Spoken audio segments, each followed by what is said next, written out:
¿Qué tal? ¿Cómo están amigos y amigas de esta comunidad? Gracias por acompañarnos, por estar aquí con nosotros. Espero que tengan un excelente, pero excelente arranque de jornada, tanto en sus hogares como en sus lugares de trabajo.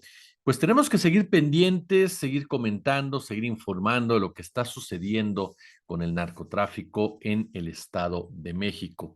Y es que continúan los pobladores de diversos municipios ya sea reaccionando ante las extorsiones, ante los ataques por parte de la delincuencia, como la revancha por parte de esta, a pesar de las medidas, a pesar de las acciones que ha anunciado el gobierno, tanto federal como el gobierno estatal.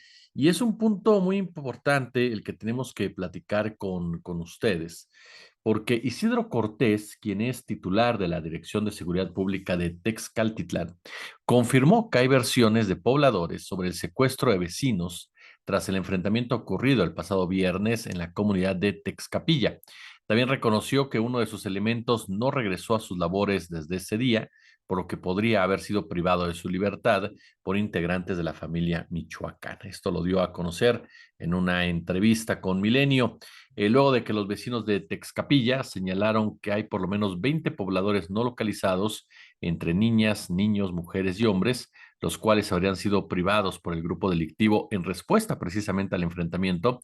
El director de seguridad reconoció que también ha recibido esas versiones por parte de los pobladores y aclaró que debido a los dispositivos de seguridad por parte de fuerzas estatales y federales, estos secuestros no serían dentro del territorio de Texcaltitlán, pero sí, ¿no? Cuando intentan escapar o cruzan por municipios cercanos como Almoloya de Alquiciras, Sultepec, Tejupilco o Temascaltepec. Que me parece que este argumento no tiene pues absolutamente nada, pero nada de positivo o bien de esperanzador, ¿no? Porque a final de cuentas lo que uno podría llegar a entender es que este funcionario dice, pues no se salgan del municipio, ¿no? Que está blindado, efectivamente, para que pueda entrar la familia michoacana a este lugar, a Texcaltitlán, pues es algo prácticamente imposible, pero la gente no tiene por qué quedarse allá adentro. De lo que se trata es que puedan transitar sin miedo a este tipo de revanchas, a este tipo de acciones por parte del crimen organizado. El problema no se circunscribe o se limita a Texcaltitlán, lo hemos dicho en otras participaciones. La familia michoacana tiene presencia en 26 municipios del Estado de México y en 9 de Guerrero. Es decir, toda esta franja fronteriza entre ambas entidades es controlada por esta organización criminal, a tal grado que el general Sandoval, titular de la Sedena, ya anunció que sí, que van a construir un cuartel de la Guardia Nacional en ese lugar con alrededor de 500 o 1000 elementos para poder en un momento dado someter a esta agrupación criminal. Y me recuerda mucho lo que comentó el maestro Jorge Cepeda Patterson en el sentido de que el gobierno de Andrés Manuel López Obrador habría entendido, o una de las posibilidades cuando hablamos de crimen organizado, era que habría entendido que el país tenía un control por parte de la delincuencia, que las grandes corporaciones criminales dominaban el territorio. No con eso quiero decir que los capos sean las cabezas de las mismas, no. Hablamos de sus padrinos, políticos, empresariales, militares. Y estos tenían control de estas zonas, generando, por supuesto, ingobernabilidad, generando, por supuesto, inestabilidad, generando miedo, despojando de recursos naturales. Entonces, el primer paso para poder combatirlos era recuperar precisamente el territorio y no podías recuperar el territorio si no tenías presencia en él. Por esa razón, se entendía la construcción de los cuarteles de la Guardia Nacional y la expansión de la misma, con la idea, con el concepto, con la finalidad de que ya no en este sexenio, porque no es un trabajo de 2, 3, 4, 5 años, sino que es un trabajo que lleva tiempo, se vería reflejado sobre todo en el sexenio a partir de la mitad del sexenio de Claudia Sheinbaum, si es que todo finaliza como se está previendo desde ahorita, que ella alcance la silla del águila. Entonces me parece que ese es uno de los razonamientos, pero lo cierto es que esto que está pasando ahorita tiene que ser combatido por las autoridades, tanto federales como estatales. No se puede dejar abandonados, no se puede dejar completamente desvalidos, vulnerables a los pobladores de este sitio, no se les puede pedir que queden completamente atrincherados en esta comunidad, en este municipio, si de lo que se trata, por supuesto, es de que recuperen su vida, de que recuperen la tranquilidad después de haber sido víctimas de una extorsión totalmente salvaje, criminal, deleznable por parte de esta organización que, insistimos, tiene una relación, tiene un vínculo directo con la clase política del Estado de México, no de ahora, desde hace ya bastante, pero bastante tiempo. Es cierto, ustedes recuerdan que la familia michoacana, por ejemplo, tuvo una de sus épocas, digámoslo así, de mayor gloria en Michoacán, precisamente, ¿no? Cuando era comandada, si no mal recuerdo, por uno de los narcos que fue de los primeros en caer con esta falsa cruzada por parte de Felipe Calderón, que fue el Chango Méndez, si no mal recuerdo, y que cayó porque fue de los que no estuvo de acuerdo con incorporarse al tema de la federación. Es cierto, estaba por ahí Nazario, el famoso loco, como le decían algunos, ¿no? Que fue el fundador de los Caballeros Templarios y el que le daba una connotación religiosa, teológica a la familia michoacana y posteriormente a esta decisión, de donde también conocimos a personajes como Plancarte, por ejemplo, o el caso completo de la famosa tuta, ¿no? De Severo Martínez, que fue el que ayudó precisamente a entender quiénes estaban detrás en ese momento de la familia michoacana, quiénes estaban detrás en realidad de los caballeros templarios y eran políticos ligados al PAN. Entre estos, Luisa María Calderón, la hermana de Felipe Calderón Hinojosa, ¿no? Nazario Moreno incluso tenía también una relación ahí con la iglesia, esa iglesia poderosa, las arquidiócesis allá, precisamente en Michoacán, con el obispo, y esto tenía un reflejo con la clase política panista, que tenía un papel importante en toda esa zona, sin olvidar, por supuesto, lo que pasaba con gobernadores también de esa época y también personajes ligados al PRI, pero particularmente era la clase panista con la iglesia las que tenían el vínculo directo con este grupo, ¿no? Que inició como la familia michoacana y después derivó en los caballeros templarios.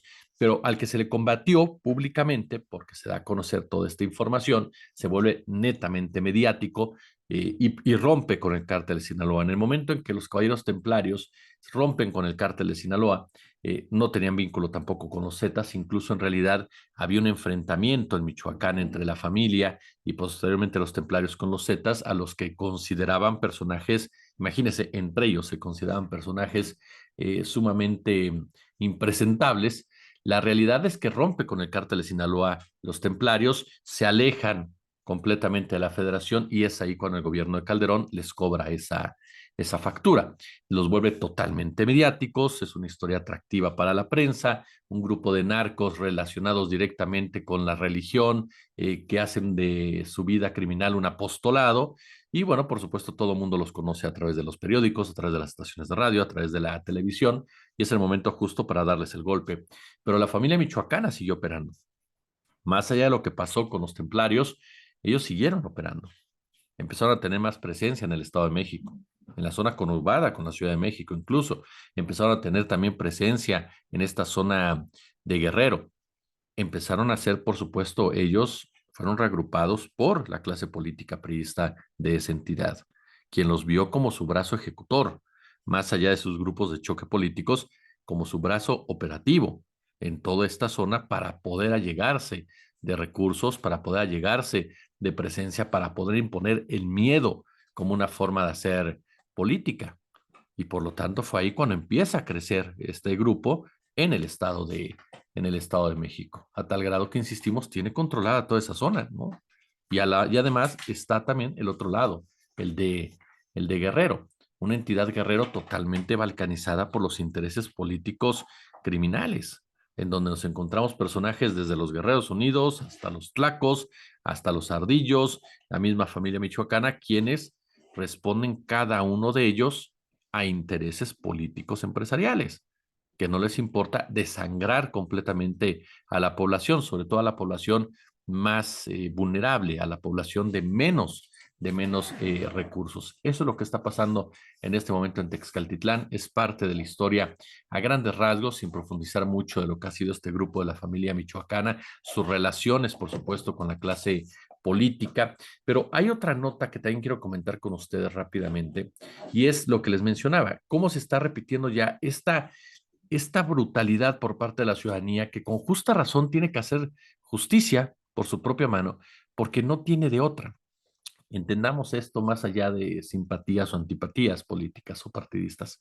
Cuando la gente decide tomar en sus manos la aplicación de la ley, lo que refleja es un vacío de Estado. Esa es una realidad. No precisamente un Estado fallido, pero sí un Estado que ha estado fallando en algunos puntos. Un hartazgo ya continuo, una desesperanza a que la solución venga por parte de las instituciones. El Estado de México es una entidad que desde hace muchas décadas ha abandonado a los ciudadanos, que tiene los niveles de violencia más altos, que tiene los niveles de impunidad más altos, cuya policía se caracteriza por criminalizar a los pobres, cuya policía se caracteriza por tener dos chambas, ¿no? Asaltan, secuestran, levantan, venden droga y se ponen el uniforme y la placa. Es una entidad cuya clase política es, sin duda alguna, una de las grandes representantes de lo que es un sistema criminal, de lo que es un sistema que desde hace tiempo ya, por supuesto, asumió el mando de cada una de las actividades delictivas y que le saca el mayor provecho, el mayor jugo definitivamente a las mismas, que sabe combinar perfectamente lo legal con lo ilegal y vender la narrativa en un momento dado de un cierto combate cuando en realidad no combate absolutamente nada porque le conviene definitivamente que haya ese temor por parte de la población y trate de evitar ese tipo de acciones o bien de levantamiento. Sin embargo, llega un punto en el cual sucede como en Texcaltitlán, en donde la gente se harta y toma una decisión al respecto, sabiendo las consecuencias que puede haber, porque esto se conoció, fue mediático, pero ¿sabe usted cuántas cosas no pasan en la Sierra de Guerrero? En Chiapas lo que está pasando, por ejemplo, en donde los pobladores tienen que salir huyendo porque quieren llevarse a sus hijos y a sus hijas, en donde los despojan en Michoacán a punta de ataques con drones. Hablamos no de una guerra entre criminales, hablamos de una guerra del crimen organizado en contra de pobladores. Y es una guerra verdaderamente brutal en contra de los que menos tienen. Es la criminalización total, insisto, de la pobreza. Y hay un segundo episodio que no podemos dejar de lado, y es que policías de la Secretaría de Seguridad del Estado de México rescataron a dos personas que habían sido retenidas por pobladores de la comunidad de Santa Mónica, a quienes pretendían linchar en la plaza principal por ser identificados como presuntos extorsionadores. Las versiones, insisto, que corrieron es que eran integrantes precisamente del cártel de Jalisco Nueva Generación o bien que se decían integrantes de este grupo criminal. Los vecinos, ya en el lugar de los hechos, denunciaron que estos tipos se dedicaban a extorsionar precisamente a los comerciantes de la localidad, los capturaron, llamaron a la gente del pueblo y amenazaron con prenderles fuego para darles un escarmiento. En un inicio los sometieron con golpes, los amarraron de pies y manos y hasta les rociaron gasolina. Obviamente la turba comenzó a darles de cinturonazos, luego los pateó cuando estaban a punto de prenderles fuego. Llegó la policía estatal y el ejército para evitar que el pueblo hiciera justicia por su propia mano. En el comunicado que dio a conocer la Secretaría de Seguridad, bueno, señala que acorde a los protocolos de actuación, ambas personas fueron resguardadas para actuar conforme a lo que establece la ley y ser trasladadas ante las autoridades correspondientes para que se dé curso a su situación legal. Otro ejemplo más, insisto, de la gente que se harta del crimen organizado, se harta, aunque tengas un membrete que te haga referencia a un grupo que intimida, a un grupo que genera terror y decide tratar de poner las cosas más equitativas, más parejas. Es algo que no podemos descuidar definitivamente, porque esto sí es algo que pueda incendiar muchas regiones de nuestro país. ¿O ustedes qué opinan? Como siempre un gusto, como siempre un verdadero, pero verdadero placer.